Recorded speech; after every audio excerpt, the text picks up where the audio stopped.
Do you want a coach that tanks or one that tries to win no matter what? Pete, I'll start with you. I feel like you have a good take on this. I'm a tanker. And the reason I'm a tanker is because I think the big picture is so much more important than the now. And I'm going to use Saquon Barkley as an example. Look, the record's great. That's not why you play this game. You play the game to win a Super Bowl. If Saquon Barkley somehow got hurt trying to get a record and the Eagles didn't win a Super Bowl, then the season's a failure and therefore forever be known as the guy who played to get a record, didn't get it, and got hurt. So I think you do it wisely. Now, you can't sit everybody, but Patrick Mahomes sits out. Chris Jones sits out. Tooney. Okay, if you're the Eagles, Lane Johnson, you're not playing. Nope. They're a different offense when he's not in there. Don't even give him tape. I wouldn't play Mailata either. I'd sit the young offensive linemen, Jurgens in the middle, you want to play him. Becton, you play those guys. They play because you got to play some guys. But I'm not playing to win in week 18 if I don't need to win because I'm fearful that something will happen to one of my guys and I won't be able to win. So I read this question. I was thinking more. I read this question this morning, and now I'm rereading it. It's, do you want a coach that tanks or one that tries to win no matter what? And now on my second read of the question, it brings to Antonio Pierce and Gerard Mayo and these guys, the New York Giants. Yeah. But when I first read it, I was thinking about Dan Campbell going to Santa Clara to play the Niners in a meaningless game, essentially, where he made the decision to bring everybody and play everybody. And I love that because I think it was Newton that says an object in motion stays in motion. And when it comes to football, momentum, confidence, and vibes are at the very top of the list in terms of production and how you can forecast the next few weeks. Like, we are rolling. We're going to continue rolling. Kansas City Chiefs are in a different spot because they have so much experience in the playoffs, in the Super Bowl. Andy Reid's group, the core is still there. They know what it takes. Plus, so they've played a lot of football. But Dan Campbell and the Detroit Lions sticking to their guns last night, I loved it. What if Gibbs had taken a pitch and gone wide and got hurt? St. Brown was limping a little bit, but I still love it. Jamison Williams went over the wall after the touchdown and nearly slipped on the concrete. I don't like it. I think you got to be smarter. It depends on who and what. Didn't the Patriots, the last week of the season, the year they lost to the Giants in the Super Bowl, they played the last week of the season, remember? And Coughlin said he always respected him for that. Do you remember that? Well, Bill Belichick, I heard him talking yesterday with Pat McAfee. He was talking about it's a difficult conversation to have with your starters and to say that you're not playing, you are playing. Yeah. You're not playing, you are playing. It's divisive. And guys start being like, hold on, why am I playing? And then next thing you know, you got a little bit of a void there. Remember against the Giants in the final week of the season, he played them. And then they ended up not beating him the next time around. So it clearly didn't carry over and work. Yeah. So I don't know. I think maybe that's just me being a little too cautious, but I worry about my stars getting hurt in a meaningless game. I think that when we talk about tanking, it's usually teams for draft status, right? Trying to get to number one overall. Like the Giants blowing the draft pick is what you're saying? Yeah. And to me, I want a front office that tanks and a coaching staff that tries to win every game. Exactly. I want a front office that's not going to make short-term moves like go sign Drew Lock, right? Or go sign free agents and nullify my compensatory picks I just lost from Saquon Barkley to try to cobble together a 7 and 9, 10 roster, right? I don't want, if I know it's going to be a bad year, I don't want to fight for 8 wins by signing free agents or making moves to get me to 8 wins. I want it to stink. If it's going to be a bad year, I want that year to stink. And I want it to be all the young guys I just drafted getting their opportunities as much as possible and playing football, knowing what you have on your roster. But I want my head coach to try to win every single game because it'd keep the team engaged. That's what you just matters year on year. What you just described is exactly why front offices rip apart. Because you just described the coach is going to come in there and say, I have nothing, dude. Yeah. I got no players. Look what you're doing to me. Well, we're rebuilding. Well, he ain't going to be there when they're done. So he gets mad at him. Yeah. And all of a sudden. Nor are the players. Correct. So you have these two guys fighting and it becomes, that's how you break. Now, if you told the head coach, look, we've gone to the owner. We're rebuilding. We're totally tearing it up. We're not going to go sign free agents. We're going to wait in the draft. We're going to get compensatory picks. And you told the coach, well, you're going to be here with me no matter what. The owner has signed off on it. That's a whole different story. Yes. But we know that isn't real because that coach is gone. Because then you got to go look at a guy like Max Crosby in the eye, who is in the training room at 6 a.m. and he is piecing his ankle back together. And you got to say, you're going to play this week. And he has to believe that there's a reason for it. Right. And some guys love football more than others. And, there's a spectrum there in the National Football League. But I always end up thinking about Max Crosby playing hurt all the time. And so, there's a handful of guys throughout the NFL that are on middling or bad football teams that go out there and they put their body on the line week in, week out. And if there is open dialogue about, hey, we're not in it for the Super Bowl this year, you need to get right because next year the cavalry is arriving, that's when the communication helps. But to your point, there is that division between ownership, management, coaching, and players. And you don't want that division. Yeah. Now, the other side of that is the tanking for draft picks. That doesn't happen. And you know that. You can't take a team and go out there and tell a player you're not going to play. Yeah. In terms of, let them, you're not going to play as hard as you normally would because that's just not who you are. It's just scheme. You just keep it really vanilla. Is it bad that they do you want, we always joke around on Sundays that the call's coming down, let them score, let them score, let them score, because look, did the Giants just ruin any chance to get one of the top two quarterbacks? Yes. Does that ruin the franchise? Depending on is this a great year to have the top two quarterbacks? Probably not, but because both quarterbacks have questions. Yep. Here, look at last year. They ended up with a 6th overall pick. If they had just ended up with a top 3 pick, we would be in a different conversation right now. Correct. They would have had May or Daniels. And that was what? One game last year that separated that? Right. So now they're in quarterback purgatory again for another year. Yeah. And when the Eagles let Big Dom be the head coach this week, and they say, we're going to let Big Dom be the coach and we're not going to win the football game, the Giants get even more screwed. Watch. That's going to happen. Maybe not Big Dom, but they're going to let Saquon try to break the record in the first half.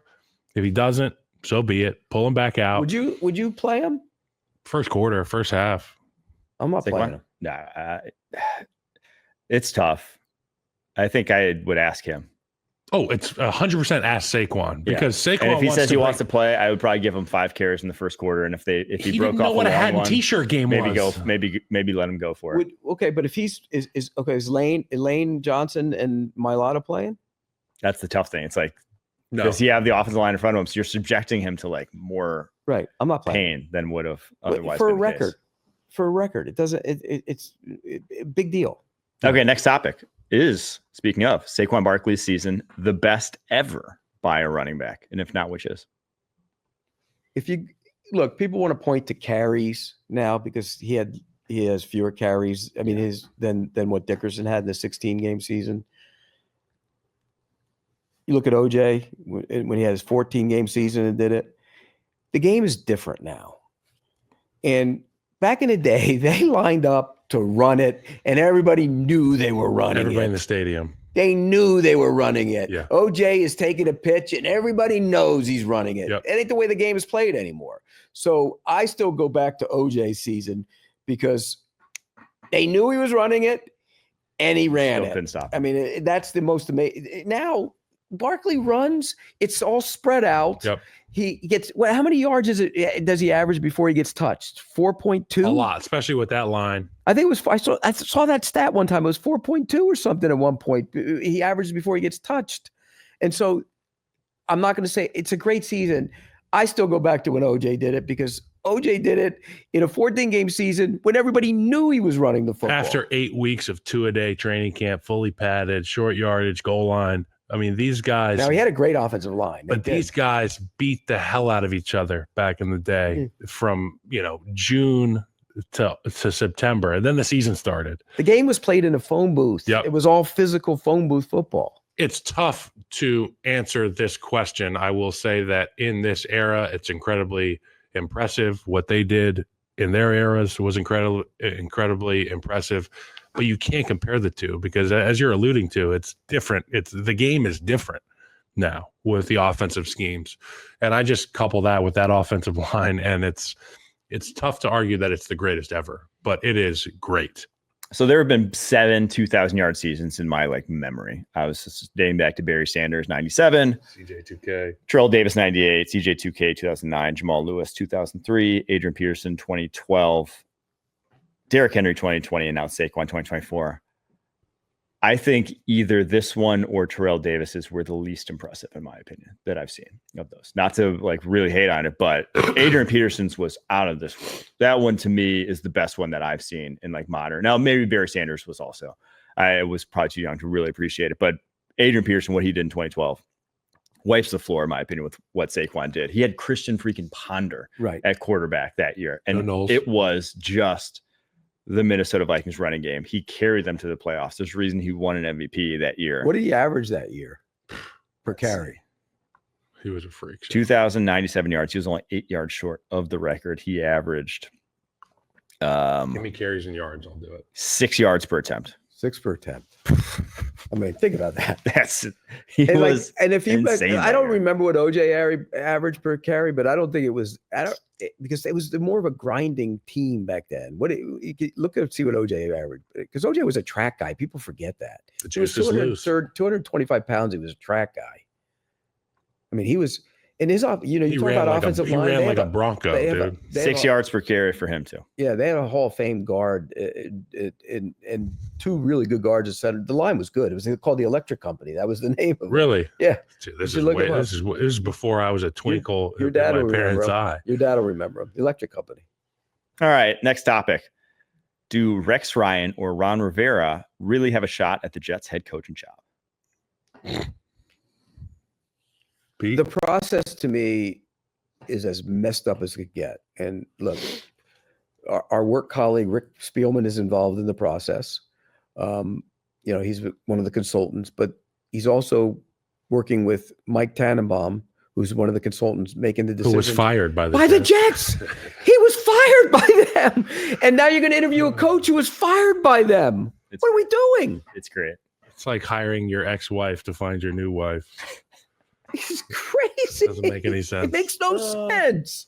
And I think the whole process is crazy and messed up. And I think they're just giving them the interviews just because these guys can be interviewed now, right? Mm-hmm. So if I'm doing interviews, this is what I'm doing. I've always wanted, if I'm doing interviews, I'm going to bring in as many guys as I can, and I'm going to pick their brains for hours and hours on end, writing down everything I can. And all the good stuff that they bring me, even if I don't hire it, I'm going to put it over here and steal it from them. Like if they come in and say, I got this great offensive mind, nobody knows about him. He's a wide receiver coach on this and this team. I'm putting it right over here in the file.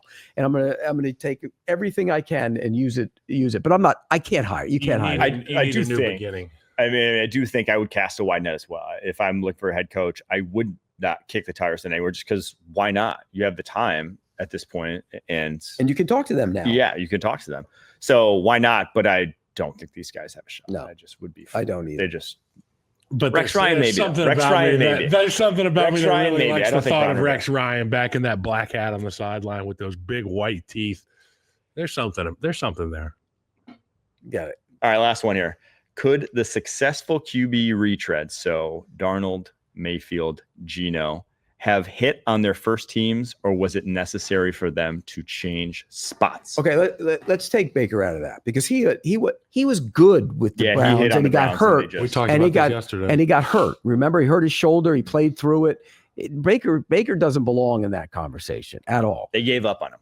They gave up. Well, they gave up on him in large part because the owner wanted Deshaun Watson. Yeah. Otherwise, they wouldn't have given up on him. He'd still be the Browns quarterback. And so they did. He goes out of that equation. He's not in it. Geno and Darnold, if they were in a better situation, would they have been better? We don't know what they were like as early. Yep. Now, Adam Gase always swore that Sam Darnold would go somewhere and be a good player. He thought he had the talent. It didn't work for him there, but he thought he had the talent. And so, but guys grow up. Was Geno as mature and working? Was Darnold as mature and working the way they were when they were kids? We don't know that. And nobody's a finished product when they come into the National Football League. So I think it's important to understand that I think that situation determines success even more so than talent. For example, I'm on X, the app, and I'm on Bears X, and people are like, Jaden Daniels would take us to the playoffs this year. We picked the wrong guy. And in defense of Caleb Williams, I would say that you're just flat out wrong in that take, because that's just not true. And you hit the lottery or you hit the streets when you get drafted by some of these teams. And for guys like Sam Darnold and Geno Smith, they were dead on arrival. And it takes getting a fresh perspective, a new building, a new roster, a new coach to have success. Just this past weekend, I'm looking at pictures of Baker Mayfield and Sam Darnold competing in Carolina for the starting quarterback job. I mean, it's laughable. It's laughable. Some places are toxic. I wrote some buildings require something more than a pastor. They need an exorcist. And if you happen to be a quarterback that ends up in one of those buildings that requires an exorcist, I feel bad for you. And I just hope that you do get an opportunity to go somewhere else. To me, it's more about the personality with the bad situation, right? If you are going to let yourself succumb to it, and a lot of young guys, I mean, they will, right? Your mindset isn't fully developed and you're not fully mature enough to really say, you know, things are going terribly, but I need to handle my business. I need to still like put in enough work. I need to do what I need to do to overcome this. Some guys just go with the flow of the building they get in, and that dooms them then. So I do think, could the success retreads have hit on the first teams? No, I think they had to leave, but that also comes with a level of maturing that had to happen with leaving and with admitting, like, I wasn't as good as I thought. I didn't succeed.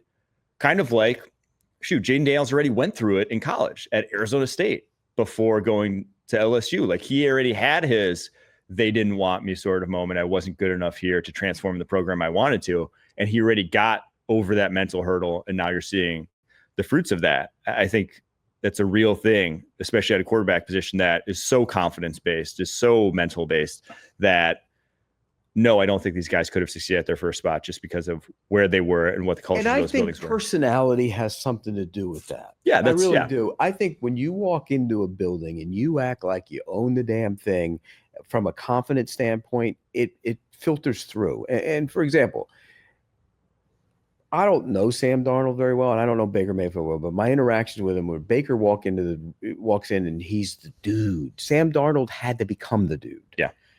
Just from being around, he never came across as This goes to your the back of the 2009 draft. Mark Sanchez, he was the guy who, if all the quarterbacks got in a car, the scout said he was the one who would be driving. That was why he was so high. 1,000,000% dude. Yeah. Like, yes, leader, puts his arm around the young guys, can make the old guys laugh. My huddle. It's my damn huddle. Yeah. You're in my huddle. Yep. You might be an 8-year veteran playing offensive line, but it's my huddle. And I want that guy. I want him. It's my huddle. And if it doesn't, you better be damn good with that talk. You're damn right. And like Jaden Daniels, he's that guy. He's 5:30 in the morning. Yep. You know, everybody always talks about David Carr. What happened to David Carr? Well, he got hit so many times. That's not what happened to David Carr. He wasn't that guy. He was not that guy. You got to be the first guy in and the last guy out. You got to live it, love it, and breathe it, and walk in like I own this. And guys place. In the building know immediately. You know, that's why everybody, and you'll probably agree with me on this. Everybody's talking about, well, is he a good leader? Is he a good leader? You know who guys follow? Guys who are damn good. Yep. You follow play. If a guy stinks, you're not following him. Yep. It's like I texted my boy Nick Allegretti. Shout out to Nick Allegretti. Fantastic game. Paisan, the ultimate Paisan, yeah, by the way. Paisan. Their center Biotish goes down, and they did a great job in the booth talking about how Nick Allegretti is now making the line calls, making mic calls, making adjustments. That's what a leader does. So I text the leader in that room, Nick Allegretti. This is like week 3. I'm like, what do you think about your guy? And he's like, and this is a dude who protected Patrick Mahomes, right, and was around arguably one of the GOATs.